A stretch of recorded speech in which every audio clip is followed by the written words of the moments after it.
हम लोग class ninth का एक्सप्लोरेशन चैप्टर 2 साइंस बायोलॉजी में हम लोग देखेंगे। जो हम लोग का जानते हैं, जैसे साइंस जो है नाम बदल करके एक्सप्लोरेशन ने एनसीईआरटी ने कर दिया है। तो इसमें chapter 2 cell the building block of life, इसमें हम लोग देखेंगे, क्वेश्चन देखेंगे कौन कौन से क्वेश्चन हैं बिटवीन द एनसीईआरटी और इसके एक्सरसाइज में क्वेश्चन कौन कौन से हैं। बीच बीच में जब आप ये बुक पढ़ेंगे तो देखेंगे पॉज लिखा रहेगा, तो वो टॉपिक खत्म होने के बाद क्वेश्चन एनसीईआरटी देती है। तो ये हमारा चैप्टर 2 है, cell the building block of life. तो हम लोग इसमें देखेंगे, पहला क्वेश्चन है व्हाट आर्ग्यूमेंट, मतलब would you give for the necessity of a cell wall in plants. मतलब कह रहा है प्लांट्स में सेल वॉल पाया जाता है, यूजली यूजली जो है fixed in one place versus, मतलब कह रहा है प्लांट में सेलवाल पाया जाता है तो प्लांट एक जगह पे पाए जाते हैं। In animal usually move from one place to another place, और एनिमल को अगर देखा जाए तो एक प्लेस से दूसरे प्लेस तक जाते हैं। इसका आर्ग्यूमेंट, ये क्यों ऐसा होता है, आखिर ऐसा क्यों पाया जाता है कि जो है प्लांट जो होते हैं, प्लांट में सेलवाल पाया जाता है, एक ही जगह पे पाया जाते हैं, एनिमल में जो है नहीं पाया जाता है, वो एक जगह से दूसरे जगह जाते रहते हैं। तो इस क्वेश्चन का आंसर अगर देखा जाए तो plant are fixed in one place and can not move away from the environment stress, मतलब ये एक जगह से दूसरी जगह नहीं जा सकते क्योंकि इनका इन्वायरमेंट स्ट्रेस होता है। इन्वायरमेंट स्ट्रेस का मतलब होता है कि ये जिस इन्वायरमेंट में ग्रो कर रहे हैं, अब मान लो हम कह रहे हैं कि इस समय जो फसल चल रहा है, मान लो पैडी का सीजन चल रहा है, अभी का जो समय है, अगर हम पैडी का जो सीजन है इसमें अगर हम लोग गेहूं ला करके बैठाएं तो नहीं होगा, ये इन्वायरमेंटल स्ट्रेस कहा जाता है। सच एज स्ट्रॉन्ग विंड हो गया, कहीं पे बहुत तेजी से हवा चलती है, कहीं पे हैवी रेन होता है, और ग्रेजिंग एनिमल्स, ये सब जो होते हैं ये इन्वायरमेंटल स्ट्रेस है। इन सब इन्वायरमेंटल स्ट्रेस से बचने के लिए प्लांट्स को जरूरी होता है, क्या जरूरी होता है, need rigid cell wall to provide support, protection and maintain their shape, और अपने शेप को मेंटेन रखने के लिए इन सब चीजों की जरूरत होती है। किसकी जरूरत होती है, रिजिड सेल वॉल की। वहीं एनिमल जो है, animal move from one place to place and require flexibility cell for the movement, मतलब इनको रिक्वायर होती है सेल मूवमेंट्स की। So their cell have only cell membrane not no cell wall, क्योंकि प्लांट को एक जगह से दूसरी जगह मूव एनिमल को एक जगह से दूसरी जगह मूव करने की जरूरत होती है, उनकी बॉडी में फ्लेक्सिबिलिटी की जरूरत होती है, वो अपने आप को प्रोटेक्ट कर सकते हैं इन्वायरमेंट स्ट्रेस से। तो ये लोग क्या करते हैं, इन लोगों के सेल वॉल की जरूरत नहीं होती एनिमल्स की।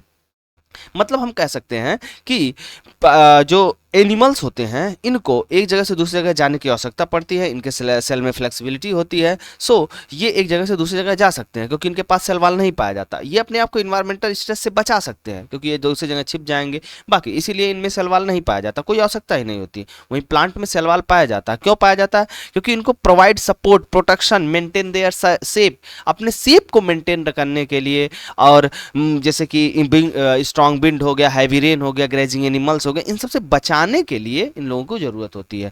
वहीं अगर हम इसकी कंक्लूजन की बात करें, कंक्लूजन देखिए एक टॉपिक की, देखो जैसे प्लांट जो होते हैं वो फिक्स होते हैं अपने जगह पे, तो इनको नीड होती है स्ट्रेंथ की और सपोर्ट की, दैट्स वाई प्लांट में सेल वॉल प्रेजेंट होता है। एंड वहीं एनिमल्स की अगर हम लोग बात करें, एनिमल्स को मूव करना होता है और इनको नीड होती है, मूव करने के लिए नीड होती है फ्लेक्सिबिलिटी, तो सो नो सेल वॉल की जरूरत होती है, ठीक है ना। Cell wall act like a protective out covering that की प्लांट सेल फिल्म्स, ठीक है ना, मतलब एक जगह पे प्लांट्स को बनाए रखने के लिए जरूरी होता है इन लोगों को। तो ये क्वेश्चन आई होप आप लोगों को समझ में आ गया होगा। और ये जो कंक्लूजन पॉइंट है इसको आपको लिखने की कोई ज़रूरत नहीं है। अगर आपका आंसर पेपर में लिखना है तो जो ऊपर जो 2 पॉइंट लिखी गई हैं, जो एक एनिमल्स के लिए लिखा गया है और एक प्लांट्स के लिए लिखा गया, ये 2 पॉइंट आप लिख करके इस आर्ग्यू को ख़त्म कर सकते हैं। तो नेक्स्ट क्वेश्चन हम लोगों का क्या है, नेक्स्ट क्वेश्चन है what consequences would you predict for the plant's cell if its cell wall were to become flexible as the cell membrane, मतलब कह रहा है कि अगर सेल वॉल फ्लेक्सिबल हो जाए, अरे बाबू अगर सेल वॉल फ्लेक्सिबल हो जाएगा तो जो प्लांट इस तरह से खड़ा है वो खड़ा रह पाएगा क्या? नहीं, वो तुरंत का तुरंत ऐसे ही नीचे गिर जाएगा, तुरंत ऐसे क्या होगा, ये नीचे गिर जाएगा, मतलब वो ऐसे फ्लैट हो जाएगा। वो फ्लेक्सिबिलिटी ना रहे तो खड़ा रह पाएगा? नहीं खड़ा रह पाएगा, तो वो नीचे गिर जाएगा। If the cell wall become flexible the cell membrane the cell would loose, cell loose हो जाएगा, इजिली लूज हो जाएगा। So rigid and support, it's rigid and support रहेगा ही नहीं, तो क्या हो सकता है, it would be able to maintain its shape, would not be able, मतलब कि ये अपने शेप को मेंटेन नहीं कर सकेगा, मतलब इसका जो शेप है। And plant might become weak and drop, मतलब प्लांट वीक हो जाएगा और ड्रॉप हो जाएगा। The cell would also to more vulnerable to damage, मतलब जो सेल होता है, जो सेल जो होता है प्लांट्स को वेनरेबल होता है डैमेज से बचाने के लिए, और सेल वाल भी इसमें ज़रूरी होता है डैमेज से बचाने के लिए। तो हमको ज़रूरत है, प्लांट्स को ज़रूरत है कि उनको सेल वाल चाहिए। अगर उनके पास सेल वाल नहीं पाएगा तो प्लांट गिर जाएगा, लूज हो जाएगा। सो कंक्लूजन हम लोग देख लेते हैं। कंक्लूजन, ये आंसर अगर आपको पेपर में आता है तो आप इतना लिख दीजिए, हो गया। कंक्लूजन आपको समझाने के लिए है कि मतलब इसका कंक्लूजन क्या निकला। इसका कंक्लूजन है cell wall give fairness to the plant cell, मतलब प्लांट सेल को फेयरनेस देता है, मतलब उसको सीधे खड़ा रहने के लिए उसको स्ट्रांग, फ्लेक्सिबिलिटीज, सपोर्ट, ये सारी चीज़ें प्रोवाइड करता है सेल वाल। अगर सेल वाल नहीं रहेगा तो वो गिर जाएगा धड़ाम से, खड़ा नहीं रह पाएगा। हवा हवा क्या, पहले खड़े होने की बात ही छोड़ दीजिए, खड़ा रह ही नहीं पाएगा। And it if it become flexible cell cannot remain rigid, the plant may wilt, bend easily and lose the structural support, अपने structural support को क्या कर देंगे, लूज कर देंगे। तो कंक्लूजन इसका ये है कि अगर सेल वाल नहीं पाया जाएगा तो प्लांट तुरंत गिर जाएगा धड़ाम से और कोई मतलब नहीं निकलेगा उसका। तो इनमें सेल वाल जरूरी है प्लांट्स में, ठीक है ना। एंड नेक्स्ट क्वेश्चन हम लोगों का है third, why it is the important, देखो यहां पे लिखा हुआ है why it is the important to cut 2 potato piece, मतलब ये 2 पोटैटो पीस, ये एक एक्सपेरिमेंट है, मतलब एक ऐसे पोटैटो है, ठीक है, इसको 2 पीस में काट दिया गया, एक पीस और इधर पीस, मतलब एक एक्सपेरिमेंट किया जा रहा है, रफली इक्वल साइज, मतलब बाबू जब अगर हम किसी का वेट निकालने की कोशिश करेंगे तो उसको रफली हम उसको इक्वल साइज ही दोनों को रखेंगे और मेजर भी करेंगे, मतलब दोनों को काटेंगे, देखेंगे ये वाला दोनों वाला जो दोनों पोटैटो है वो सेम वेट का है कि नहीं है।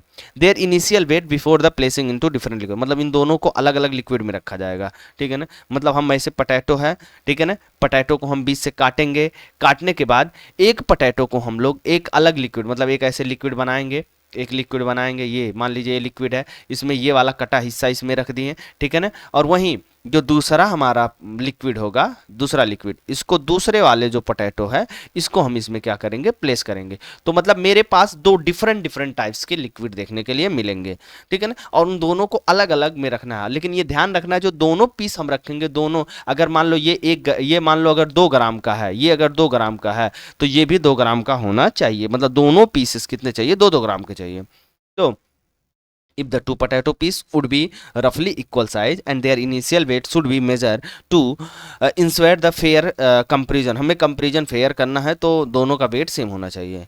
any change weight after the placing them different liquid can be attribute to the movement of water, मतलब अगर हम देखेंगे कि मान लो हमने उसको डाला और उसने वाटर एब्जॉर्ब कर लिया, एब्जॉर्ब करके उसका वेट बढ़ गया, तो हम ये सोचेंगे कि, और अगर मान लो पानी उसमें से निकल गया, क्योंकि आप लोगों ने पढ़ा था कि ऑस्मोसिस 2 तरीके से होता है, याद है, एक होता है इक्जो ऑस्मोसिस, याद होगा आप लोगों को, एक होता है इक्जो ऑस्मोसिस और एक होता है इंडो ऑस्मोसिस, आप लोगों को याद होगा, एक होता है इक्जो ऑस्मोसिस और एक होता है इंडो ऑस्मोसिस।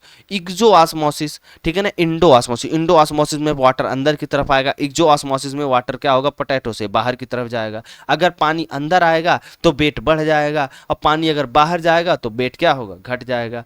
तो कह रहा है water osmosis and not be different in their original size weight of the potato piece, ठीक है ना, मतलब उसके वेट में क्या होगा, चेंजिंग होगा। तो हम इसमें उसके वेट को मेजर करने के लिए ही कर रहे हैं। कंक्लूजन कह रहे हैं इक्वल साइज होगा तो फेयर एक्सपेरिमेंट होगा, अगर दोनों का साइज अलग अलग हुआ तो फेयर एक्सपेरिमेंट नहीं हो पाएगा, मतलब वो दोनों इक्वल साइज के नहीं होंगे, तो हम कैसे पता करेंगे क्या चेंजेस हुए उसमें।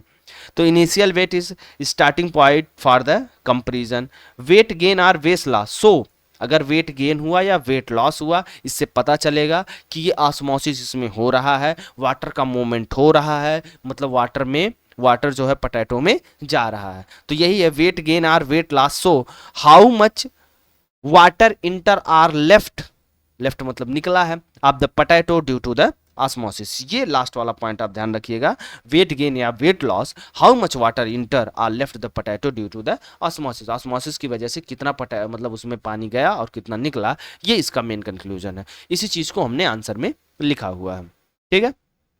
इसीलिए हम लोग क्या कर रहे हैं, पोटैटो को दो इक्वल साइज में काट रहे हैं। इनिशियल वेट उसका मेजर कर, इनिशियल मतलब काट मतलब पानी में डालने से पहले हम उसका मेजर करेंगे वेट, पानी में डालने के बाद फिर जब निकालेंगे तब उसका वेट मेजर करेंगे, so on. And now next question, next question हम लोगों का है थर्ड के बाद फोर्थ आना चाहिए, लेकिन फिफ्थ आ रहा है, थर्ड फोर्थ, ठीक है ना, चलो कोई बात नहीं। हम लोग देखेंगे draw a level symmetric diagram. ये फिफ्थ नंबर पेज है, ये फोर्थ है, तो थर्ड के बाद फोर्थ आना चाहिए, कोई बात नहीं, देख लेंगे कहाँ प्रॉब्लम हुई है। लेकिन first draw a well labelled systematic diagram of a plant और an animal cell using this clue. मतलब कह रहा क्लू का इस्तेमाल करके एक सिस्टमैटिक डायग्राम बनाइए आप प्लांट और एनिमल सेल की। पहला, nucleus appear in dark and round body inside the cell. तो मैंने एक स्ट्रक्चर आप लोगों को बनाया है, मैं दिखा सकता हूं। देखिए पहला बात क्या कहा है कि देखिए ये राउंड शेप बनाइए, देखिए ये ब्लैक और राउंड शेप है और ये क्या हो गया, न्यूक्लियस हो गया, ठीक है। दूसरा क्या कहा है, E R spread like a network for the extended nuclear envelope. मतलब कह रहा है कि इसमें देखिए ये जो ई आर है, देखिए इससे एक्सटेंडेड है, मतलब बाहर की तरफ ये जो नेटवर्क लाइक स्ट्रक्चर बना हुआ है, ये क्या हमारा ई आर है। दोनों में देखो एक एनिमल सेल है एक प्लांट सेल है, दोनों में ई आर निकला हुआ है, ठीक है ना। थर्ड का mitochondria and chloroplast are rod shaped. मतलब कह रहा है कि ये जो माइट्रोकॉन्ड्रिया है ये भी माइट्रोकॉन्ड्रिया है और ये प्लांट सेल है, तो ये देखो क्लोरोप्लास्ट है, ये दोनों रॉड शेप है। देखो यहाँ पे लिखा mitochondria and chloroplast are the rod shape. तो मतलब इन्होंने कहा है कि ये तीन चीज को लिखिए, बाकी चीज को ना लिखिए कोई दिक्कत नहीं, लेकिन ये तीन चीज आपको लिखना है इसमें और इसको इसी तरह से ही बनाना है, इसको इन्होंने कहा है इस क्वेश्चन में। 6 number question, instant of many small one, why does cell not have the single giant mitochondrion, ठीक है ना। how does this relate the surface area। मतलब कह रहा है कि अगर instant of many small one, why does a cell not have a single, मतलब एक बहुत बड़ा जॉइंट की बात हो रही है यहाँ पे, माइट्रोकॉन्ड्रियन।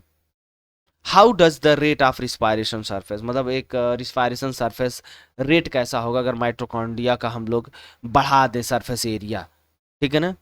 तो देखो एक सेल जो होता है, इस cell contain many small mitochondria, मतलब एक जो सेल होता है वो ढेर सारे mitochondria, because multiple small mitochondria provide a much larger total surface area than one joint mitochondria. मतलब कह रहा है कि अगर हम एक बहुत बड़ा माइट्रोकॉन्ड्रिया रख देंगे सेल में, तो वो जो है बहुत बड़ा होने की वजह से वो इतना सरफेस एरिया नहीं बना पाएगा, लेकिन जितना छोटा रहेगा और जितना ढेर सारे रहेंगे छोटे और जितने ज़्यादा ढेर सारे रहेंगे उतना ज़्यादा वो नंबर्स में होंगे और उसके पास उतना ज़्यादा ही सरफेस एरिया होगा, ठीक है ना। तो वही कह रहा है the larger total surface area and one giant mitochondria have the small total volume, मतलब इसके पास एक छोटा स्मॉल वैल्यूम होगा।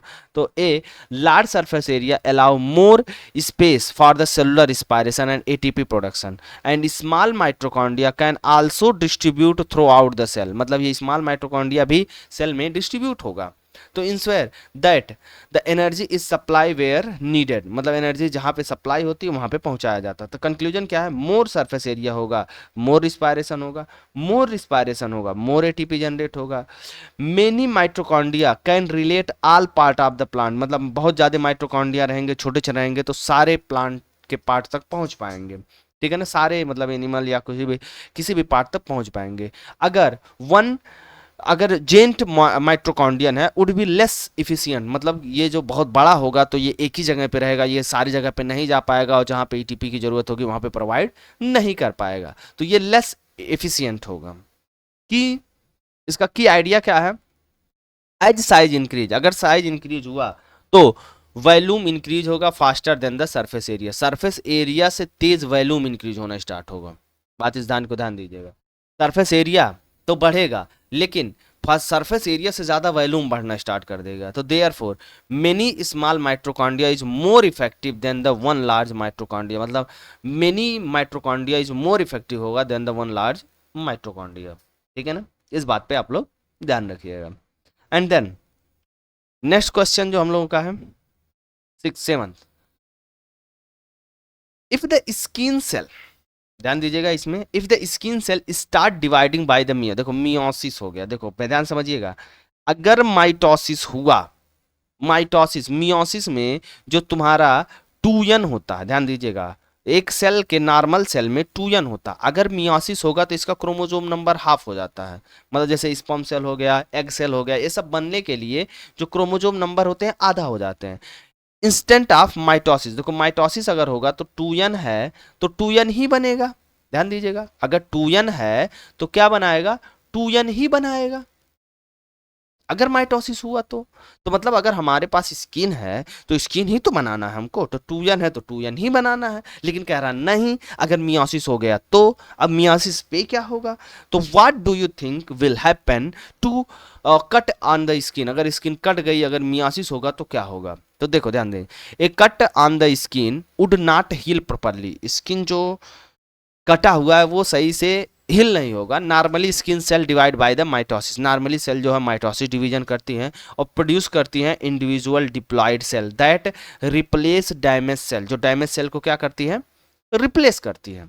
If the skin cell divide by meiosis, अगर स्किन सेल मियोसिस से डिवीजन करेगी तो daughter cell would have only half chromosome number, मतलब उसके पास हाफ क्रोमोसोम नंबर होगा, would not be identical to the original skin cell, जो हमारा ओरिजिनल स्किन सेल होगा उसके आइडेंटिकल नहीं होगा और ये हमारे सेल को खराब कर देगा। तो दिस डिस्टर्ब टिश्यू रिपेयर, और ये एक तरह से डिस्टर्ब हो जाएगा tissue repair and normal functioning of the skin, और स्किन का नॉर्मल फंक्शन भी क्या होगा, डिस्टर्ब हो जाएगा। क्लियर, तो ये एक अच्छा वर्क नहीं होगा अगर मियोसिस हुआ तो, मियोसिस हुआ तो नॉर्मल फंक्शन भी नहीं होगा और सेल जो होगा नॉर्मल सेल की तरह भी होगा भी नहीं, तो एक तरह से वो सेल खराब होगा, सही से काम नहीं करेगा, फंक्शन नहीं करेगा, तो वो एक तरह से हमारा एक खराब है। देखो माइटोसिस ग्रोथ एंड रिपेयर के लिए माइटोसिस की जरूरत होती है। मियोसिस देखो formation of gamete, sex cell में होता है ये, ठीक है ना। Skin need identical cell for the healing, healing के लिए उसको आइडेंटिकल सेल जरूरत होती है, ना कि उसका क्रोमोसोम घटा दिया जाए। Therefore meiosis can not effective repair A wound, मतलब ये इफेक्टिव नहीं होगा रिपेयर करने के लिए अगर हम लोग मियोसिस कर रहे हैं तो। And the next, I hope you understand. Next question जो हम लोगों का है, ये टोटल 7 क्वेश्चन जो हमारे एनसीईआरटी के बीच में थे और जो एनसीईआरटी के लास्ट में दिया गया है वो क्वेश्चन, जो मतलब एनसीईआरटी का एक्सरसाइज नहीं दिया जाता है उसी तरह से ये भी दिया गया है एक्सरसाइज में, ठीक है। तो अब इसमें ये कहने की कोशिश कर रहा है, differentiate between the following pair of the term based on the clue given in, ठीक है ना, मतलब गिवन किया गया इन परथेसिस, पैरेथेसिस। तो ये जो पैरेंथेसिस है, क्लू गिवन इन पैरेंथेसिस, इस पैरेंथेसिस में क्या कहना चाह रहा है, कह रहा है सेल मेम्ब्रेन दिया है, सेल वॉल दिया है, परमिएबिलिटी है, RER है, SER है, इसका स्ट्रक्चर के बारे में कहा है, बताना है आपको, क्लोरोप्लास्ट है एंड क्रोमोप्लास्ट है, पिगमेंट के बारे में बताना है इसके, मतलब डिफरेंस जो बताया गया है, क्लू जो दिया गया है, ध्यान से देखिएगा, difference between following pair term based on the clue, clue क्या दिया गया है कि सेल मेम्ब्रेन के परमिबिलिटी के बारे में बात हम लोग करेंगे, डिफरेंस निकालेंगे, SER के स्ट्रक्चर के लेकर के डिफरेंस लिखना है, क्लोरोप्लास्ट एंड क्लोरोप्लास्ट के पिगमेंट को लेकर के, कलर को लेकर के डिफरेंस करना। तो for example cell membrane and cell wall की परमिबिलिटी को लेकर के बात करना, क्लू दे दिया है। तो cell membrane and cell wall दो चीजें हैं।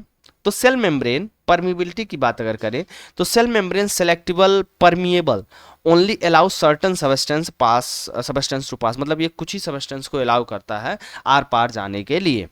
वहीं सेल वॉल जो होता है वो फ्रीली परमिएबल होता है, allow most substance to pass, मतलब सेल वॉल बहुत सारे सबस्टेंस को पास कर देता है फ्रीली अगर ये प्लांट सेल में है तो।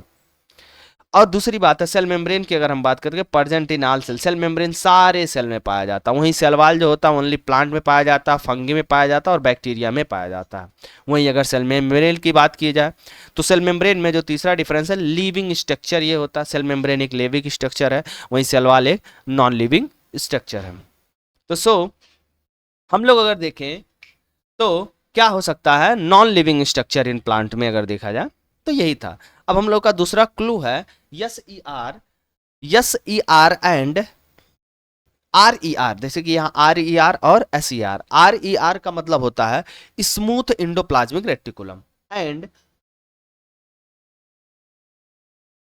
एस ई आर का मतलब होता है स्मूथ इंडोप्लाज्मिक रेटिकुलम। जैसा कि आप लोग लिखा हुआ देख रहे हैं, तो जो रफ इंडोप्लाज्मिक रेटिकुलम है ये जो होता है ribosome are attach to the surface, मतलब राइबोसोम जो होते हैं सरफेस पे अटैच होते हैं। मतलब ऐसे राइबोसोम होता है, मतलब ऐसे ईआर होता है, इसके ऊपर जो होते हैं ऐसे छोटे छोटे सर्कल के आकार के राइबोसोम जो होते हैं अटैच होते हैं। वहीं स्मूथ में सिर्फ ऐसे ही रहेगा, इसमें कोई राइबोसोम इसके ऊपर पे नहीं अटैच होगा। इसमें ढेर सारे ऐसे राइबोसोम जो होंगे दाने की तरह अटैच होते हैं, ढेर सारे राइबोसोम होते हैं सर्कल की तरह। तो कह रहा है सरफेस अपीयर रफ, इसकी वजह से सरफेस क्या होता है रफ अपीयर होगा। यूजुअली फ्लैटेंड सैक होता है।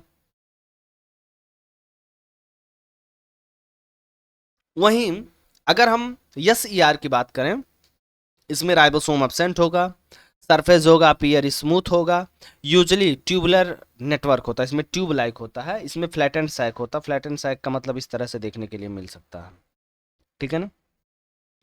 एंड अगर हम लोग बात करें कि अगर हम लोग इसकी अगर देखें तो क्लोरोप्लास्ट एंड क्रोमोप्लास्ट, पिगमेंट की बात कर रहा है, कलर की बात कर रहा है, तो क्लोरोप्लास्ट में जो होता है क्लोरोफिल पाया जाता है, पिगमेंट ग्रीन पिगमेंट पाया जाता है। वहीं क्रोमोप्लास्ट में देखा जाए तो येलो हो गया, ऑरेंज हो गया, रेड, ये डिफरेंट टाइप्स के कलर्स पाए जाते हैं।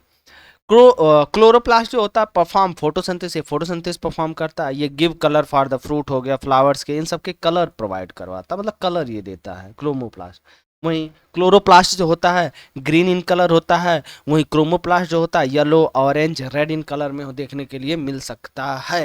लेकिन यहीं पे क्लोरोप्लास्ट जो होता है सिर्फ होगा तो ग्रीन कलर का ही होगा। नेक्स्ट क्वेश्चन हम लोग का ये है, two similar animal cell are place to different solution, मतलब दो सिमिलर सेल हैं, एक सेल एक्स है एक सेल वाई है। एक जो है एक्स सेल जो है ये प्योर वाटर में डाला गया है, वहीं वाई सेल जो है कंसंट्रेटेड सोल्यूशन, मतलब ऐसे दो सोल्यूशन बनाया गया है, ये प्योर वाटर में रखा गया है, ठीक है ना। और दूसरा जो है हमारा आई होप इसका एक फिगर होना चाहिए, नहीं है, ठीक है ना, कोई बात नहीं। एक सेल है, इसमें जो है ये प्योर वाटर है, प्योर वाटर में डाला गया। तो आप लोग जानते ही हैं जो प्योर वाटर में डाला गया है वो शुद्ध वाटर है, और वो the cell are observe after the some time, कुछ समय बाद देखेंगे तो सेल एक्स जो हो गया फूल गया, सेल वाई श्रिंक कर जाएगा। बात सही है, प्योर वाटर में अगर कोई भी सेल डाला जाएगा तो वो फूल जाएगा। और सेल अगर तो हम कंसंट्रेटेड जिसमें साल्ट घुला है अगर उसमें अपना हाथ डाल करके रखेंगे तो उंगलियां सिकुड़ जाती हैं। तो which statement provide the correct explanation for the observation, ठीक है ना। तो वाटर मूव इनटू, देखो सेल जो उसमें प्योर वाटर में है उसमें सेल के अंदर वाटर जाएगा और वाई में सेल के बाहर जाएगा, इसीलिए वो श्रिंक कर जाएगा। तो इसका जो स्टेटमेंट थर्ड होगा वो सही होगा, water move into the cell and move out the wise, मतलब श्रिंक अगर कोई करेगा तो उसमें से वाटर निकलेगा और अगर तुम जाएगा तो उसमें। एक्सप्लेनेशन, इसका एक्सप्लेनेशन यही है, this is an example of osmosis, ये एक एग्जाम्पल ऑस्मोसिस का, which is the movement of water through the selectively permeable membrane from the region higher water concentration to region of lower water concentration, मतलब higher concentration से water lower concentration में जाता है, class में ही बताए थे। अब प्योर वाटर है तो प्योर वाटर में ज़्यादा वाटर के कंसंट्रेशन पाया जाएगा और सेल में कम वाटर के कंसंट्रेशन पाया जाएगा। तो हम ये कह सकते हैं कि जो है सेल जो है वो इस तरह से फ्लो करेगा। तो cell X in pure water में रखा जाएगा तो जो, जैसे कि मान लो ये मान लो एक सॉल्यूशन है, इसमें हमने कोई सेल रख दिया, ये मान लो एक सर्कल सा सेल रख दिया, ठीक है ना। अब ये जो पानी का यहाँ पे जो पानी होगा ये हाइपरटोनिक सॉल्यूशन होगा, मतलब यहाँ पे वाटर की जो क्वांटिटी होगी वो ज़्यादा होगी, यहाँ पे बाहर जो सेल के बाहर जो होगा वाटर की क्वांटिटी ज़्यादा होगी, और ये जो हमारा छोटा सा सेल दिख रहा है इसमें वाटर की क्वांटिटी कम होगी। ठीक है ना। तो यहाँ पे वाटर की क्वांटिटी ज़्यादा है तो हाइपोटोनिक सोल्यूशन होगा, और अंदर वाटर की कमी हो जाएगी तो सेल जो होगा इस तरफ फ्लो करेगा, मतलब सेल के अंदर जो है वाटर जाएगा, तो इसी के कारण सेल स्वेल जाएगा। और वहीं अगर हम ये जो सोल्यूशन है ये अगर हम हाइपरटोनिक कर दें तो ये जो सेल हमारा है, सेल से वाटर क्या होगा, बाहर की तरफ निकलेगा। ठीक है ना, सेल जो होगा सेल से वाटर बाहर की तरफ निकलेगा, जिस कारण सेल क्या होगा, श्रिंक हो जाएगा। मतलब अगर हम साल्ट में अगर नमक में पानी, नमक अगर पानी में अगर नमक घोल दे तो ऐसे सोल्यूशन को हम लोग हाइपरटोनिक सोल्यूशन बोलेंगे, और उसमें अगर हम सेल रखेंगे तो सेल सिकुड़ जाएगा। वहीं पानी में से जितने नमक है सारी चीज़ें निकाल लें, अगर हम प्योर वाटर ले लें, अगर उसमें हम सेल को रखेंगे तो सेल जो होगा स्वेल कर जाएगा, फूल जाएगा। फिर हम लोग का रिमेंबर, रिमेंबर ये रखिएगा, हाइपोटोनिक सोल्यूशन जो होगा उसमें वाटर इंटर करेगा और सेल क्या होगा, स्वेल कर जाएगा। वहीं हाइपरटोनिक सोल्यूशन में वाटर लीव करेगा और सेल क्या होगा, श्रिंक कर जाएगा। ऑस्मोसिस क्या होता है, movement of water across the selectively permeable membrane, इसी को हम लोग क्या बोलते हैं, ऑस्मोसिस बोलते हैं, क्लास में बताया गया है। Now the next, this is the figure. इसमें कुछ चीज़ें पॉइंटें की गई होंगी, आपने बहुत ध्यान से पढ़ा है तो आपको पता होगा कि ये जो है आपका डी है, ए है, बी है, सी है, एफ है, जी है। मैक्सिमम बच्चे इसको समझ रहे होंगे कि क्या क्या है। देखिए ये सेंटर में है न्यूक्लियस है, ये जो हमारा दिख रहा है माइटोकॉन्ड्रिया हो गया, ये हमारा देखिए गोल्गी अपर्चर्स हो गया, कि यार है नहीं गोल्गी अपर्चर, ये क्लोरोप्लास्ट हो गया, ये हमारा सेल वाल हो जाएगा, ये सेल मेम्ब्रेन हो जाएगा, ये हमारा वैक्यूल्स हो जाएगा। तो देखो यहाँ पे लिखा हुआ है, ठीक है ना, nucleus, mitochondria, Golgi bodies, chloroplast. ठीक है ना, मतलब हम इसको फिगर को देखना है और देख करके हमको ये जो पॉइंट लिखा गया है, इस पॉइंट कौन सा पॉइंट है। तो देखो न्यूक्लियस कंट्रोल सेंटर होता है, सेंटर में पाया जा रहा है। माइटोकॉन्ड्रिया पावर हाउस होता है, जैसे कि माइटोकॉन्ड्रिया है तो ये माइटोकॉन्ड्रिया है ए। तो इन्हीं सब चीज़ों के बारे में देखेंगे। तो देखो इसमें जो पहला वाला है वो माइटोकॉन्ड्रिया है, ठीक है ना। तो site of the cellular respiration, और वहीं पे न्यूक्लियस जो है controlling the all activity of the cell. C वाला क्या है, गोल्गी अपर्चर है, जैसे कि सी क्या है हमारा, ये गोल्गी अपर्चर है। वहीं डी क्या लिखे, क्लोरोप्लास्ट। तो जो डी हमारा होगा वो क्या होगा, यहाँ पे डी है, डी जो हमारा क्लोरोप्लास्ट हो गया। ई, ई जो है हमारा, ई कहाँ है, ई जो हमारा वो क्या है, क्या है, ई सेलवाल है, provide the structure and rigidity. ई जो है सेलवाल है। वहीं सेल मेम्ब्रेन, एफ जो है, ये एफ जो है ये वाला सेल मेम्ब्रेन है, ये बाहर के इंडिकेशन किया गया है। जी जो है वैक्यूल है, ठीक है ना। तो पहले इस लेवल में बताया गया है, इसके बाद इस क्रम में देखो अगला जो है, देखो पहला, दूसरा, तीसरा, चौथा, पांचवा, छठवा, इस तरह से कर दिया गया। पहले ए बी सी डी इस तरफ था, अब जो है 1 2 3 जो है इस तरफ से होगा, क्योंकि हमारे बुक में कहा इस सीक्वेंस में बताने के लिए। तो controlling all activity nucleus control करेगा, site of cellular respiration mitochondria हो गया, storage of the cell vacuole का ये वेरी इंपॉर्टेंट है, इसको लर्न कर लीजिएगा, ठीक है ना, वेरी इंपॉर्टेंट IMP है, ठीक है ना। एंड ये एक क्वेश्चन है, बहुत बझाऊ क्वेश्चन है, या फिर हम कहें बहुत ज़्यादा ही कि इसको किस मेड से बनाया गया है, इसको समझना थोड़ा सा इजी था, बहुत कठिन काम था, लेकिन फिर भी हमने इसको समझा। इसका जो मोटो है, कहा प्रेजेंट इन सेल। देखो प्लांट सेल में ये सारी चीज़ें देखने के लिए, कुछ चीज़ें जो होती है जैसे ल्यूकोप्लास्ट, माइटोकॉन्ड्रिया, सेल वाल, लेकिन लाइसोसोम इसमें देखने के लिए नहीं मिलता, इसमें सेल वाल नहीं देखने में, मतलब इसमें लिखा हुआ है अब्सेंट। तो इसका एक्चुअल में अमूमन अगर हम लोगों ने बहुत स्टडी किया तो हम लोगों ने देखा कि जो ऑप्शन 1 है ल्यूकोप्लास्ट और सेल वाल। देखो ल्यूकोप्लास्ट जो होता है plastid found in the plant cell, cell wall भी प्लांट में पाया जाता है लेकिन एनिमल में नहीं पाया जाता। Therefore entry are the correct placed, मतलब both entry are correct place, मतलब ये जो है जैसे कि ल्यूकोप्लास्ट प्लांट में पाया जाता है और सेल वाल एब्सेंट होता है, तो ये एक करेक्ट प्लेस की एंट्री है, पहला जो पॉइंट है, ठीक है ना।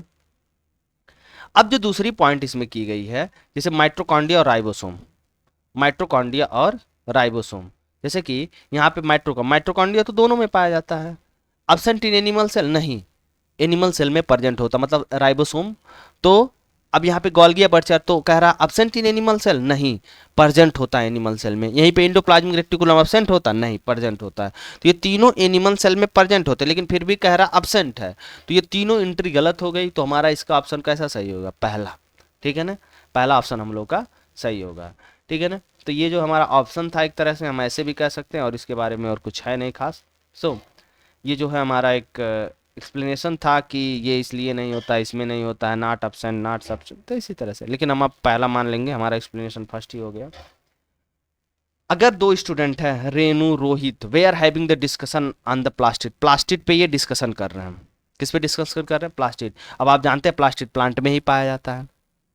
Renu implies that all part of the plants even root contain plastic, मतलब कह रहा है, रेनू कह रही है सारे प्लांट में, प्लांट के हर एक जगह पे रूट पाया जाता है। However Rohit did not agree, Rohit कह रहा नहीं ये बात आप गलत बोल रही हैं, ठीक है ना। और ये कह रहा है told her that plastic are absent in the plant root, मतलब प्लास्टिक जो होता है रूट में absent होता है। तो root are underground and do not need the perform the photosynthesis, मतलब रूट जो होते हैं ये जो होते हैं अंडरग्राउंड होते हैं और इनको फोटोसिंथेसिस परफॉर्म करने की कोई ज़रूरत ही नहीं होती है। तो सो वी कैन से कि इनके पास प्लास्टिड नहीं पाया, क्योंकि रोहित ये कहना चाह रहा है कि प्लास्टिड वो जगह है जहाँ पे फोटोसिंथेसिस होता है और फोटोसिंथेसिस रूट में होता नहीं है, तो इसीलिए वो कह रहा है कि इसकी कोई ज़रूरत नहीं है। तो who is correct, justify your answer, कह रहा कौन करेक्ट है, इस आंसर को जस्टिफाई करिए। तो what are the plastid, plastids क्या होता है, इस चीज को अगर हम समझें, plastid are the membrane bound are found in the plant cell, plant cell में पाया जाता है। दे आर थ्री टाइप्स, एक क्लोरोप्लास्ट होता है, एक क्रोमोप्लास्ट होता है, एक ल्यूकोप्लास्ट होता है। क्लोरोप्लास्ट जो होता है फोटोसिंथेसिस करता है, ल्यूकोप्लास्ट कलर पिगमेंट होता है जिसके कारण कलर, फ्लावर के कलर, फ्रूट्स के कलर देखने को मिलते हैं। वहीं ल्यूकोप्लास्ट कलरलेस होता है, plastid that store starch oil protein. अब यहीं पे अगर ये बात अगर हमारे जो दूसरे बच्चे हैं, रोहित जो था, रोहित को अगर ये पता होता है कि प्लास्टिक जो है फूड भी स्टोर करता है, तो उसका आंसर नहीं गलत होता। तो रोहित जो कह रहा है why does the Rohit think plastid are absent in the root, क्यों सोच रहा था? क्योंकि रोहित ये मान रहा था कि root are underground, root underground है, sunlight does not reach the root, root तक सनलाइट नहीं पहुंचेगा, therefore photosynthesis does not occurs in the root, photosynthesis root में होगा ही नहीं। Hence root do not need plastid, मतलब इसीलिए रूट को कोई प्लास्टिड की जरूरत ही नहीं है, ये रोहित कह रहा है। बट रूट में तो क्या पाया जाता, प्लास्टिड पाया जाता है, ठीक है ना। तो this reason is partially correct but incomplete, ये रीजन पार्शियली करेक्ट है बट ये इनकम्प्लीट है क्योंकि रूट में भी पाया जाता प्लास्टिड। तो so mistake in the Rohit reasoning, Rohit के क्या मिस्टेक उन्होंने किया, उन्होंने कहा अज्यूमिंग, रोहित अज्यूम कर रहे हैं ऑल प्लास्टिड आर क्लोरोप्लास्ट, वो मान रहे हैं कि सारे प्लास्टिड जो है क्लोरोप्लास्ट है, लेकिन गलत है, ठीक है ना। However plastid are not only chloroplast, chloroplast ही नहीं एक प्लास्टिड है, ल्यूकोप्लास्ट भी एक प्लास्टिड है, क्रोमोप्लास्ट भी एक प्लास्टिड है, एमाइलोप्लास्ट भी एक प्लास्टिड है।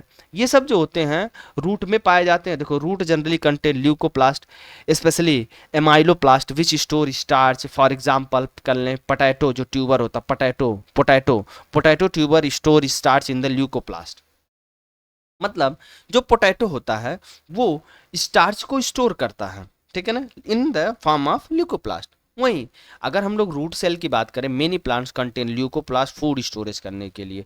क्यों फूड स्टोरेज करते हैं रूट में? क्योंकि मान लो अगर ऐसा कंडीशन आया और प्लांट की पत्तियां झड़ गई और नई पत्तियां बनाना है, तो कैसे नया पत्ती बनाएगा? उसके पास स्टोर फूड होगा तभी तो बनाएगा। Therefore absence of the photosynthesis does not mean absence of plastids, मतलब ये थोड़ी ना है कि अगर फोटोसिंथेसिस नहीं होगा तो इसका मतलब ये होगा कि उसके पास प्लास्टिड ही नहीं पाया जा रहा, प्लास्टिड पाया जाएगा।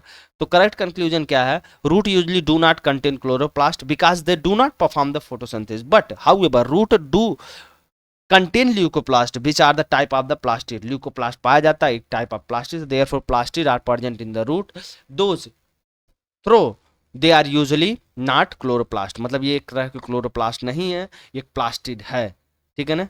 एंड रेनू इज करेक्ट, यहाँ पे रेनू करेक्ट हो जाती है, plastid are present in the all part included the root, मतलब यहाँ पे बताया जा रहा है कि plastid are present in the all part included the root. However root usually do not contain leucoplast because they are underground and do not perform photosynthesis, ये photosynthesis परफॉर्म नहीं कर रहे हैं। Instant root cell contain leucoplast, root cell क्या पाया जा रहा है? ल्यूकोप्लास्ट विच आर कलरलेस, मतलब ये क्या होते हैं? कलरलेस होते हैं। Plastid that store food material such as the starch हो गया, ऑयल हो गया एंड प्रोटीन, मतलब जो ल्यूकोप्लास्ट होते हैं ये स्टार्च स्टोर करते हैं। तो therefore plastid are present in root, plastid root में पाया जाता है, स्टेम में भी पाया जाता है, हर जगह प्लास्टिड्स पाए जाते हैं। तो Renu is correct, Rohit is wrong. So 6 question mitochondria को लेकर के है, 6 नंबर क्वेश्चन। माइटोकॉन्ड्रिया क्या कह रहा है, माइटोकॉन्ड्रिया ये कहने की कोशिश कर रहा है, mitochondria chloroplast two the important organ in the plant, ये दोनों माइटोकॉन्ड्रिया जो है और क्लोरोप्लास्ट जो है ये दोनों इंपॉर्टेंट ऑर्गन है प्लांट सेल के। Discuss how this two organelle are structurally and functionally similar to each other and different from the each other, मतलब कह रहा है ये दोनों कैसे सेम है, मतलब स्ट्रक्चरली एंड फंक्शनली दोनों कैसे सिमिलर हैं और ये कैसे डिफरेंट है, इन दोनों को बताना। सबसे पहले हम लोग इनकी सिमिलरिटीज़ की बात कर लेते हैं। इन दोनों के पास डबल मेम्ब्रेन पाया जाता है, ठीक है ना। They contain their own DNA and ribosome, इनके पास खुद का डीएनए और राइबोसोम होता है, ठीक है ना।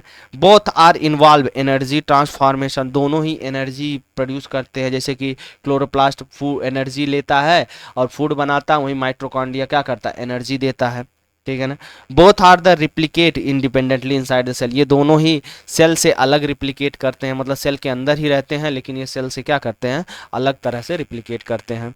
वहीं इनमें अगर हम लोग डिफरेंस देखें तो माइटोकॉन्ड्रिया और क्लोरोप्लास्ट में तो ये प्रेजेंट होते हैं, प्लांट एंड एनिमल दोनों प्रेजेंट होते हैं, ये सिर्फ सिर्फ प्लांट में पाया जाता है और कुछ एल्गी में पाया जाता है। ये सेलुलर रिस्पायरेशन का काम करता है, ये फोटोसिंथेसिस का काम करता है, ये फूड एनर्जी को कन्वर्ट करता है एटीपी में, ये सोलर एनर्जी को केमिकल एनर्जी में कन्वर्ट करता है, मतलब फूड में कंटेन करता है। Contain inner membrane fold is called the cristae, इसमें जो इनर मेम्ब्रेन फोल्ड होता है जैसे कि हम लोग देखे होंगे ऐसे करके होता है माइटोकॉन्ड्रिया, तो उसमें ऐसे ऐसे ऐसे ऐसे माइटोकॉन्ड्रिया में होता है, तो इसी को क्रिस्ट बोलता जाता है, यही बोला जाता है क्रिस्ट। डू नॉट कंटेन, इसके पास क्लोरोफिल नहीं होता है, इसके पास क्लोरोफिल पाया जाता है। ये जो थैलाक्वाइड में रखे जाते हैं, अभी पिछले लेक्चर में हम लोगों ने क्लास में बताया था थैलाक्वाइड क्या होता है, अरेंज इन द ग्रेना, ठीक है ना। एंड कंक्लूजन क्या निकला हमारा, both mitochondria and chloroplast are double membrane, ठीक है ना। ये दोनों ही ऑटोनॉमस सेमी ऑटोनॉमस है, ये बात याद रखना बहुत इंपॉर्टेंट है, सेमी ऑटोनॉमस ऑर्गन है, इन्वॉल्व इन एनर्जी कन्वर्जन, ये दोनों ही क्या करते हैं, एनर्जी कन्वर्जन में करते हैं। However mitochondria release energy through the respiration where the chloroplast capture the solar energy prepare to the food. यहाँ पे एक तरह से डिफरेंस का कंक्लूजन बनाया गया है और दोनों ही बहुत महत्वपूर्ण है, ये डिफरेंस हम दोनों लिख सकते हैं पेपर के लिए। And question number 7, which of the following pair of the cell organelle contain DNA, कौन सा पेयर, अभी आपने थोड़ी देर पहले देखा है माइटोकॉन्ड्रिया और क्लोरोप्लास्ट, तो देखो क्लोरोप्लास्ट, ये देखो देखो माइटोकॉन्ड्रिया न्यूक्लियस के पास भी तो पाया जाता है, राइबोसोम के पास नहीं पाया जाता है, क्लोरोप्लास्ट के पास पाया जाता है, माइटोकॉन्ड्रिया पास पाया जाता है, न्यूक्लियस के पास है, गोल्गी बॉडीज के पास नहीं पाया जाता, राइबोसोम के पास नहीं पाया जाता, न्यूक्लियस के पास पाया जाता है, लाइसोसोम, तो देखो माइटोकॉन्ड्रिया न्यूक्लियोसोम दोनों के पास डीएनए पाया जाता है, ठीक है ना। तो कंक्लूजन है और कुछ नहीं। तो एक हमारे पास क्वेश्चन नंबर अगर हम लोग 7 8 देखें तो इसमें एक हमारा एक्सपेरिमेंट है, ये जो एक्सपेरिमेंट दिख रहा है, एक एक पानी है, इसमें कैरेट रखा गया है दो, एक प्लेन वाटर है, ये जो प्लेन वाटर है और ये जो है साल्ट सोल्यूशन है। तो a researcher carry out the experiment in which she took two carrot the small similar size, she place one carrot in the plain water, मतलब एक जो है प्लेन वाटर में प्लेस किया जा रहा है, other carrot is concentrated salt solution. Figure यही जो फिगर है हमारा है। After 24 hour the record the observation after, अरे बाबू वही होगा जो होना था, जो हमने पिछले एक्सपेरिमेंट में ऑस्मोसिस में देखा था। What hypothesis does want to test through this experiment, इस एक्सपेरिमेंट के थ्रू कौन सी हाइपोथेसिस होगी, ऑस्मोसिस, ठीक है ना। What you suggest the improve this experiment, improvement of this experiment, what does the carrot plain water stay stuff and crunchy but the carrot, देखो वही कंसंट्रेशन, इसमें जो होगा साल्ट ज़्यादा मात्रा में है तो इसमें से पानी निकलेगा तो ये सूखेगा कैरेट और ये जो है सूख जाएगा और ये जो है फूल जाएगा, ठीक है ना। तो salt solution become the rabi and lumpy, ठीक है ना। तो ये दोनों देखेंगे, तो आंसर देखते हैं हम लोग। ये जो हमारा है एक्सपेरिमेंट है, एक में प्लेन वाटर है एक में साल्ट वाटर है, इन दोनों को एक्सपेरिमेंट किया जाए। आंसर है what hypothesis does see want test through this experiment, hypothesis osmosis का है।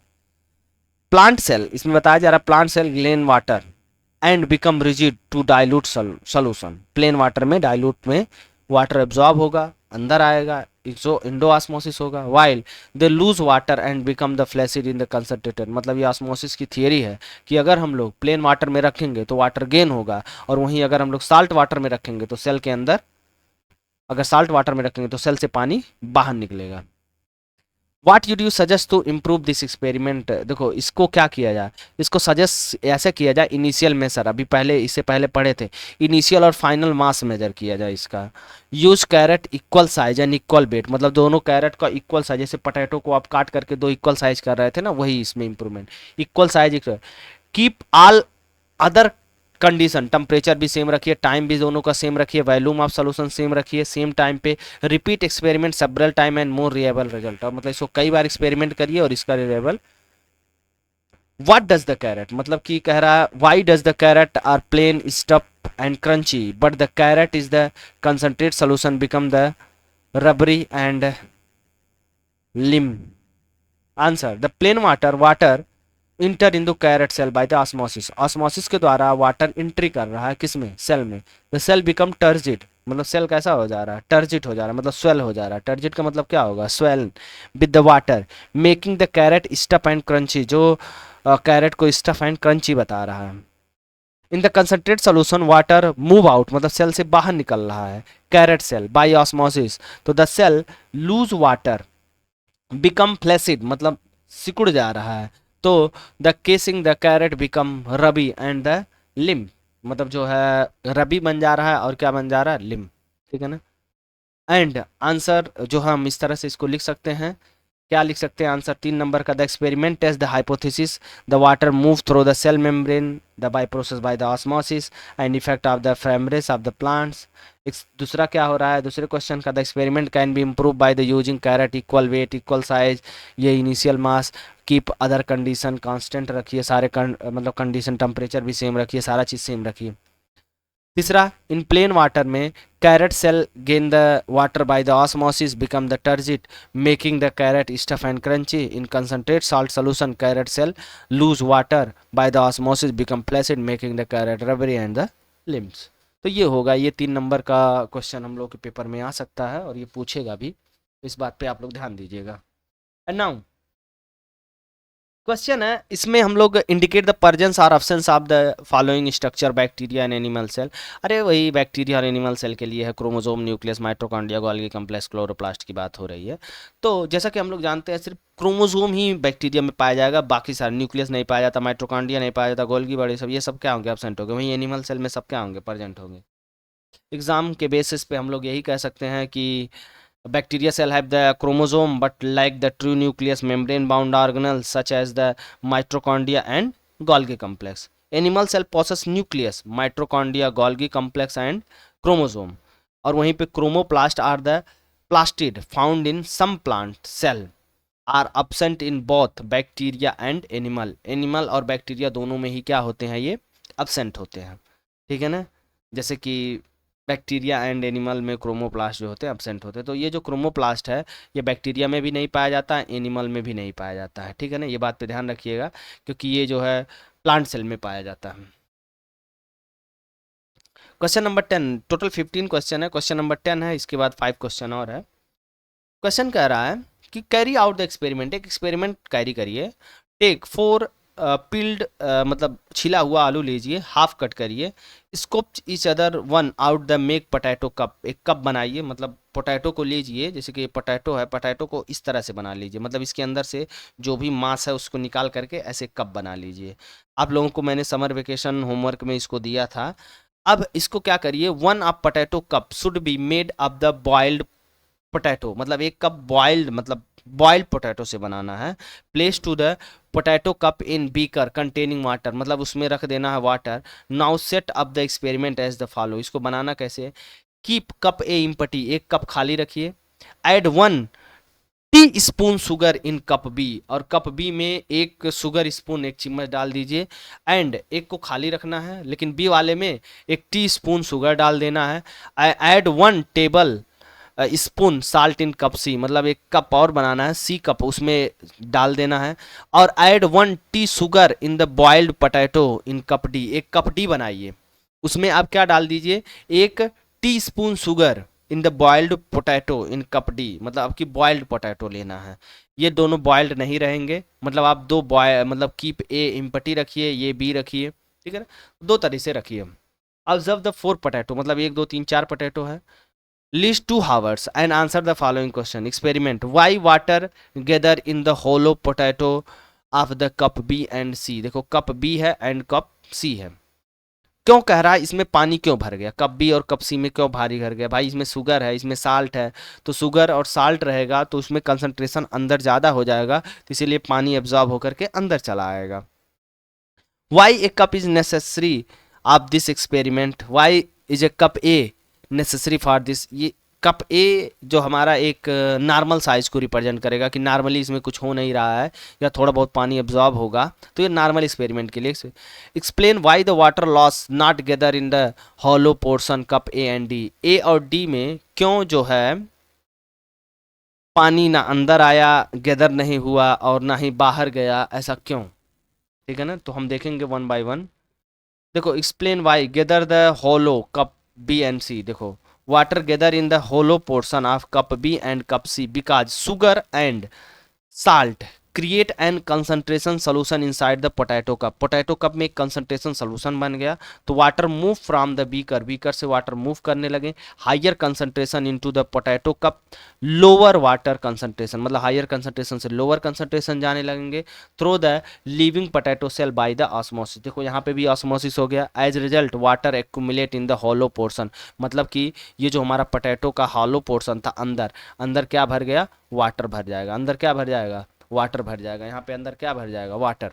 ठीक है ना। Question C, cup A necessary? क्यों कप ए है? देखो cup A act as the control, मतलब ये कंट्रोल की तरह काम करेगा। Since contain neither sugar not salt no concentration difference create, it help to compare, ये कंपेयर करने में हेल्प करेगा result, and so that water accumulation cup B C occurs due to the osmosis, और ये शो कर रहा है कि कप ए और बी में क्या हो रहा है? ऑस्मोसिस की वजह से वाटर कलेक्ट हो रहा है, and not for any other reason, और कोई दूसरा रीजन नहीं है कप में वाटर कलेक्ट होने का। वहीं सेकेंड थर्ड में explain why the water does not gather the hollow portion of cup and D? क्यों इसमें वाटर गैदर नहीं हुआ? तो no sugar no salt added, so there no concentration difference between the inside the cup and surrounding water, surrounding water और inside cup में कोई डिफरेंस नहीं हुआ। Therefore osmosis does not occurs in the water और does not collect the hollow cup D. All the sugar is added the potato have been boiled, ये potato boiled था। Boil destroy the cell living cell membrane, मतलब boiled जो potato है वो living cell membrane को destroy कर देता है, which are the necessary for the osmosis, osmosis के लिए नेसेसरी है। तो since osmosis can not occurs through the dead membrane, dead membrane से ऑस्मोसिस नहीं होगा, तो water does not collect in the hollow portion, जो बॉइल्ड पोटैटो था उसके अंदर शुगर रखा गया था लेकिन फिर भी उसमें पानी नहीं आया। क्यों नहीं आया? क्योंकि ये जो हम लोग लास्ट वाला जो डी लिए थे ये बॉइल्ड पोटैटो था। ये कैसा था? बॉइल्ड था। बॉइल्ड के अंदर पानी नहीं कलेक्ट होगा क्योंकि उसमें जो लिविंग सेल मेम्ब्रेन होता है वो डेड हो जाता है और वो उसकी स्ट्रक्चर भी खराब हो जाते हैं बॉइल्ड करने की वजह से। So this is the reason. इसके आंसर हम लोग इस तरह से लिख सकते हैं। कैसे लिख सकते हैं? Water gather in the cup B C because sugar and salt create the concentration solution inside the cup, water enter through the potato cell by the osmosis and collect in the hollow cup A serve as the control and so the water accumulation due to the presence of the solute sugar and salt present होने के कारण और इसमें हुआ osmosis and water does not gather in cup A because the no concentration difference and water does not gather in cup B because the boil destroy the cell membrane required to the osmosis, cell membrane की जरूरत होती है requirement osmosis करने के लिए। Question number 11 अगर हम देखें, identify the pair that incorrect match the cell organelle with its function. कह रहा कौन सा, जैसे कि राइबोसोम प्रोटीन सिंथेसिस करता है, सही है बाबू। यस ई आर मतलब स्मूथ इंडोप्लाज्मिक लिपिड बनाता, हाँ ये सही है। एंड सेलुलर सिंथेसिस लिपिड का इस्तेमाल होता है कहीं ना कहीं। लाइसोसोम डिस्ट्रॉय द फॉर, तो identify the pair incorrect match of the cell organelle with the function, मतलब कह रहा है कौन सा इनका। देखो यहाँ पे S E R reason, second S E R lipid और सेलुलर सिंथेसिस में इन्वॉल्व होता, सही है। राइबोसोम प्रोटीन सिंथेसिस करता है, ठीक है ना। तो कह रहा है reason S E R smooth endoplasmic synthesis lipid but cellulose in the synthesis in the plasma membrane by the cellulose synthesis enzyme not by the S E R. S E R जो है वो हमारा क्या नहीं करता है, वो cellulose का सिंथेसिस नहीं करेगा, वो सिर्फ लिपिड का सिंथेसिस करता है, क्योंकि सेलुलोज की सिंथेसिस ये नहीं करता है। इसको सेलुलोज सिंथेसाइज एंजाइम की जरूरत है, नॉट बाय एस आर। तो करेक्ट होगा इसमें, जो गलत है वो कौन सा है, यस ई आर है। इसमें ये जो सेलुलोज सिंथेसिस है ये जो है लिपिड के द्वारा नहीं होता, लिपिड सिर्फ सॉरी यस ई आर सिर्फ लिपिड का सिंथेसिस करता है। तो इसमें जो रॉन्ग है यस ई आर को लेकर के है। अगला क्वेश्चन है, what outcome do you expect if all the mitochondria are removed from the eukaryotic cell? अगर यूकैरियोटिक, अरे बाबू अगर हम माइटोकॉन्ड्रिया को रिमूव कर देंगे तो पावर हाउस सेल चला जाएगा। यहाँ इवन तुम बोलना, चलना, खाना, सांस लेना सब कुछ जो है एटीपी के द्वारा होता है। ATP production will be destroyed, energy depend activity will stop, सारी एनर्जी, सारी एक्टिविटी समझिए, ऑलमोस्ट सारी एनर्जी बंद हो जाएगी, सारी कार्य बंद हो जाएगी। Cell will unable to perform normal function, cell normal function कर ही नहीं पाएगा। Eventually cell will die, cell क्या हो जाएगा, खत्म हो जाएगा। 13 question, which phenomena inhibit the formation of the tumour? मतलब कह रहा है कि कौन सा फिनोमिना है inhibit the formation of the tumour in the human body. Can plant also develop tumour? क्या प्लांट आल्सो ट्यूमर डेवलप करता है? Explain why. The phenomena that inhibit the tumour formation is the contact inhibition. मतलब कह रहा है phenomena that inhibit tumour formation, मतलब जब एक सेल दूसरे सेल के कंटेक्ट में जाती है तो दूसरे सेल को ग्रो को रोकती है। ठीक है ना, कि भाई तुम जो है पहले एक एंजाइम छोड़ता है कि ये सेल अफेक्टेड हो गया है तो तुम भाई ऐसा ना करो, इनहिबिट करता है ट्यूमर ग्रोथ के लिए। तो नॉर्मल सेल जो है स्टॉप करता है डिवाइडिंग, कह रहा है डिवाइडिंग करना बंद करो। When they come in contact neighbouring cell, जब नेबरिंग सेल के कंटेक्ट में आता है तो उसको स्टॉप करता है। तो प्रिवेंटिंग अनकंट्रोल ग्रोथ, मतलब ट्यूमर में होता क्या है, प्लांट का जो चाहे एनिमल का सेल चाहे जिसका सेल हो, अनलिमिटेड ग्रोथ करने लगता है, मतलब बहुत ज़्यादा ग्रोथ करने लगता है, उसी को ट्यूमर बोलते हैं। धीरे धीरे वो कैंसर में कन्वर्ट हो जाता है। Can plant develop tumour? Yes, plant भी डेवलप कर सकते हैं tumour, such as the crown gall disease जो होता है एक प्लांट में होता है, crown gall disease caused by the bacteria Agrobacterium, ठीक है ना, ट्यूमीफैसियन जो है एक नाम की बैक्टीरिया जिसके द्वारा जो है क्राउन गॉल डिजीज होता है। How ever plant tumour usually do not spread through out the body, मतलब ये पूरे बॉडी में नहीं स्प्रेड होता है। Like malignant cancer in animal, animal में जो मेलिग्नेंट कैंसर है ये पूरे बॉडी में फैलता है, मतलब इधर से उधर इधर से उधर फैलता रहता है। Because plant are the fixed, plant fix है, सेल वॉल भी फिक्स है, तो ये एक ही जगह पे होगा। लेकिन यहीं पे मेलिग्नेंट कैंसर जो होता है एनिमल में वो फैलता रहता है पूरे बॉडी में।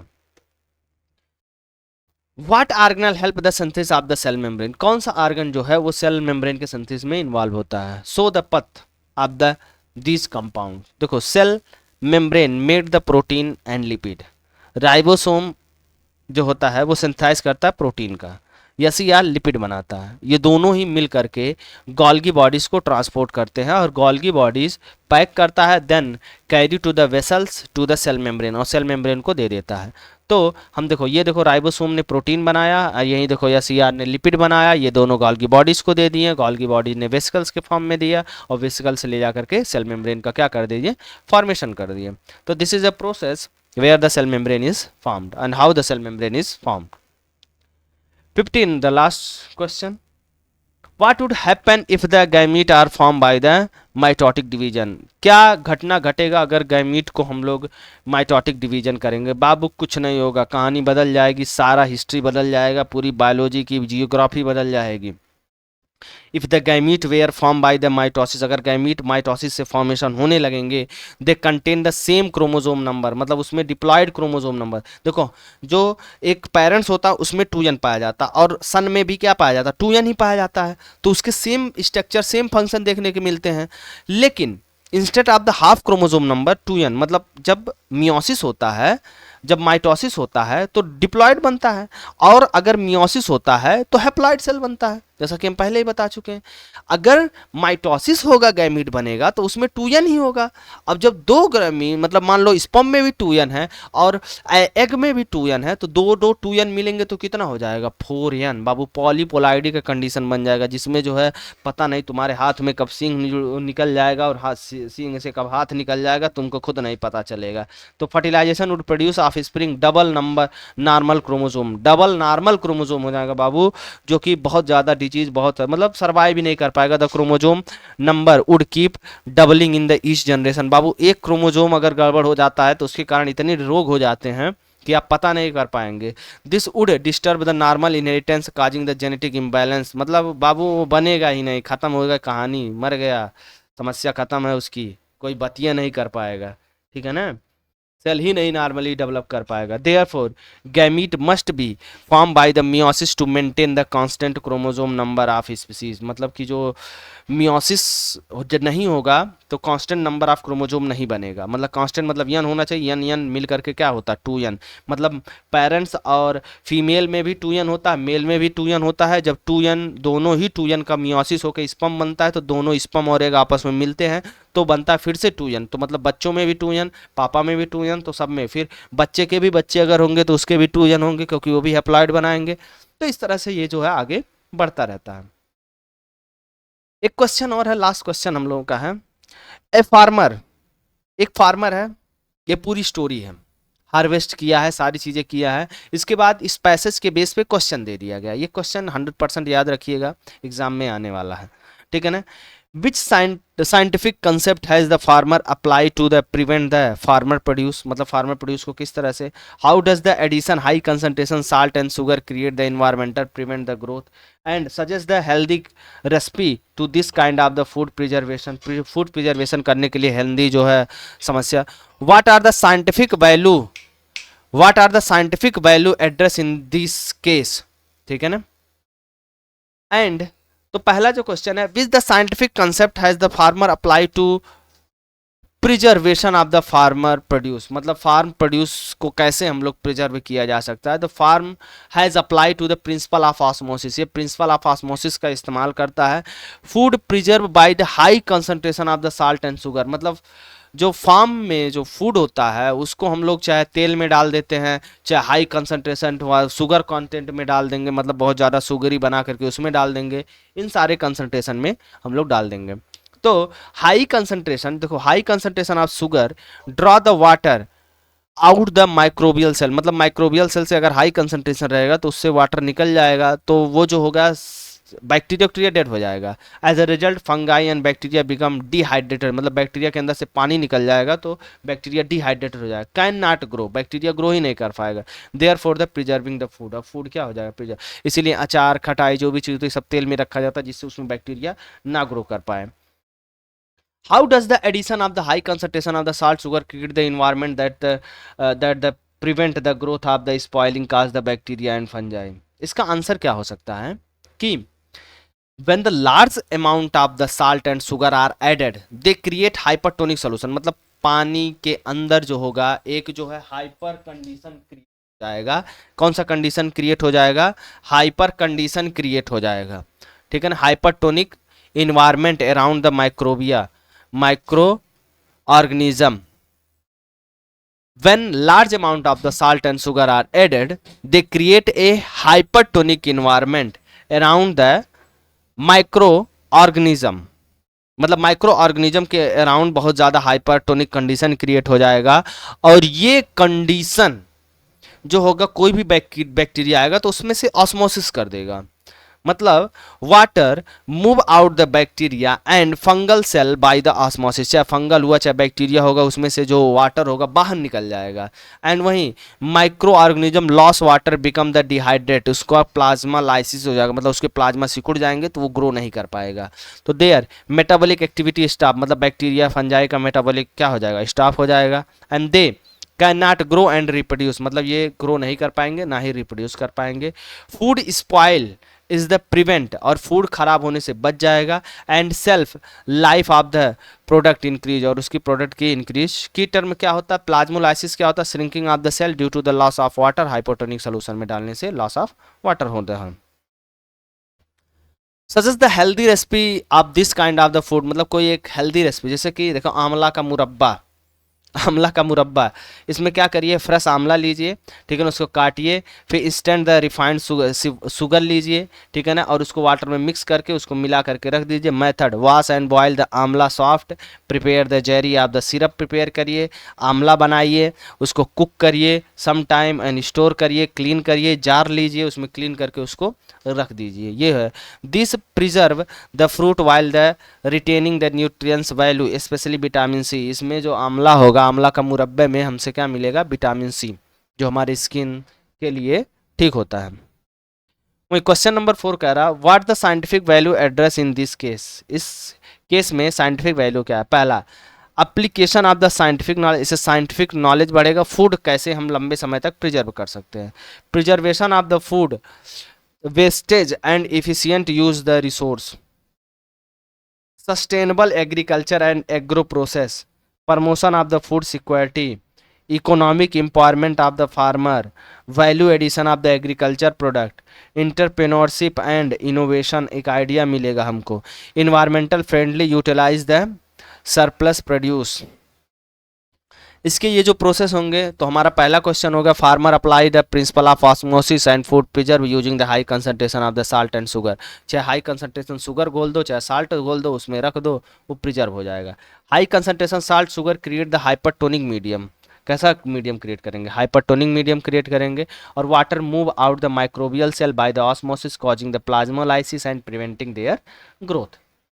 ए healthy preserve product amla murabba कैसे बनाया जाता है? तो आपने मैंने पहले ही बताया, with the increase the self life, मतलब आंवला अगर मुरब्बा बन रहा है, जेगरी बन रहा है, तो इससे हमारा जो है न्यूट्रिशन लंबे समय तक बना रहेगा, उसको हम लोग बहुत लंबे समय तक खा भी सकेंगे। The scientific value include appliance, scientific knowledge हमारा बढ़ेगा। प्रिवेंशन करना, फूड वेस्टेज ना हो, ख़राब ना हो। सस्टेनेबिलिटी ऑफ फूड बढ़ेगा, मतलब फूड की सस्टेनेबिलिटी बढ़ेगी। रिसोर्स कंजर्व होगा एंड इकोनॉमिक डेवलपमेंट होगा। ये सारे चीज़ें हमारे होंगे। तो इसी के साथ ये जो हमारा टॉपिक होता है यहीं पे ख़त्म होता है। फिर हम लोग नेक्स्ट चैप्टर के साथ मिलते हैं नेक्स्ट टॉपिक से। अगर आपको कोई डाउट रह रहा है किसी क्वेश्चन में, तो आप ज़रूर हमको बताएं और हम आपको क्वेश्चन का आंसर देने की कमेंट में भी कोशिश करेंगे, या फिर नेक्स्ट वीडियो में मैं पहले आप लोगों के क्वेश्चन का ही मैं आंसर दूंगा, और या फिर हम आपको क्लास में मिलते हैं और क्लास में मैं आप लोगों को समझाऊंगा। ऑनलाइन क्लास में भी आप वहाँ पे, आप ऑफलाइन क्लास में भी आप मुझसे पूछ सकते हैं, मैं आपको आंसर दे सकता हूँ। वहाँ पे भी मैं इस चीज़ के बारे में मैं फिर से एक बार एक्सप्लेन कर दूंगा। ठीक है ना? तो थैंक यू।